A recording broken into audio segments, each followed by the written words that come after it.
इंसान है वो भगवान की दी हुई चीजों को गलत बताता है, गलत ठहराता है, तो इंसान अपनी होशियारी अलग ही लगाता है। जबकि पता होना चाहिए कि हमसे भी ज्यादा होशियार जो भगवान है वो परमात्मा है, लेकिन फिर भी हम अपनी होशियारी अलग ही लगाते हैं। देखो भगवान को पता है कि किसके लिए बेटा सही है और किसके लिए बेटी सही है, हमसे ज्यादा वो परमात्मा जानता है, लेकिन फिर भी हम अपनी होशियारी लगाते हैं। उस परमपिता परमेश्वर को पता है कि किसके लिए बेटा सही है और किसके लिए बेटी सही है, लेकिन फिर भी हम उस परमात्मा की दी हुई चीज को गलत बताते, गलत ठहराते। और मान देखिए आज तक जो ये दुनिया है, जो संसार है, ये आज तक आशीर्वाद देती आई है कि पुत्र देवो भव, पुत्र देवो भव। जो किसी के मुख से नहीं निकलता है पुत्री देवो भव। महाराज पुत्री भी, कन्या भी इस समाज के धरोहर है, एक स्तंभ है। तो क्यों किसी के हृदय से, क्यों किसी के दिल से ये आवाज नहीं आती कि पुत्री देवो भव? क्योंकि महाराज कहते हैं कि जरूरी नहीं कि रोशनी चिरागों से ही हो, कि जरूरी नहीं रोशनी चिरागों से ही हो। घर की बेटियां भी घर को उजाला करती हैं, घर की बेटियां भी घर को रोशन करती हैं, वो भी घर का उजाला हो गया। तो फिर क्यों उन बेटियों को, क्यों उन कन्याओं को गलत बताया जाता है, गलत ठहराया जाता है? महाराज कन्या भी इस समाज की एक धरोहर है, एक स्तंभ है। आज एक बार जो वृद्धाश्रम में अपने माता पिता को छोड़ करके एक बार वापिस आ रहा है, तभी पीछे से उसके बाद उसके माता पिता ने कहा कि बेटा जिंदगी में कभी इस बोझ के साथ मत देना कि मैंने अपने माता पिता को वृद्धाश्रम में छोड़ दिया, कि वृद्धाश्रम में उन्हें डाल करके आ गया। इस बोझ के साथ में कभी मत जीना, क्योंकि मां तुझे पाने के लिए हमने गर्भ में, कोख में दो कन्याओं को मारा था, तब जाकर के तेरी प्राप्ति हुई। और उनको मारने की मां जो सजा थी वो किसी और से नहीं, उसी बेटे से प्राप्त होगी।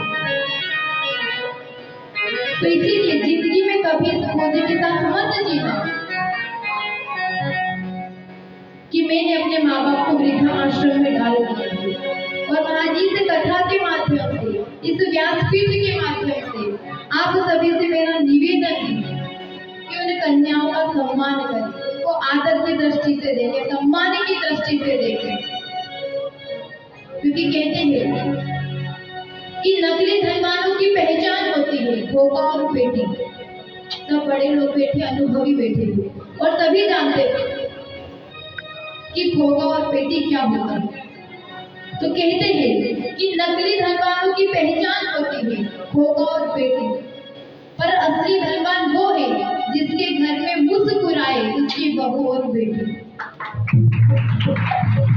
जिसके घर में उसकी बहू और बेटी मुस्कुराते हुए मिल जाए, तो समझ जाना कि ये सबसे बड़ा धनवान है। इससे बड़ा करोड़पति, अरबपति इस दुनिया में, इस संसार में और दूसरा कोई नहीं है। ये सबसे बड़ा धनवान है।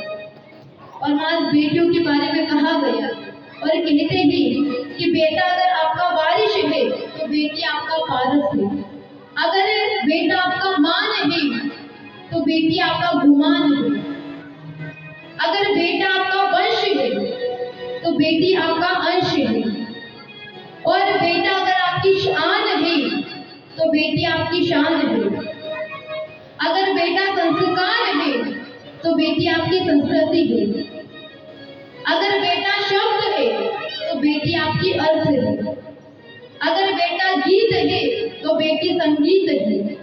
इसलिए महाराज उन बेटियों को कम ना समझे, कम ना आए, उन बेटियों को, उन कन्याओं को इस दुनिया में आने दिया जाए, इस संसार में आने दिया जाए।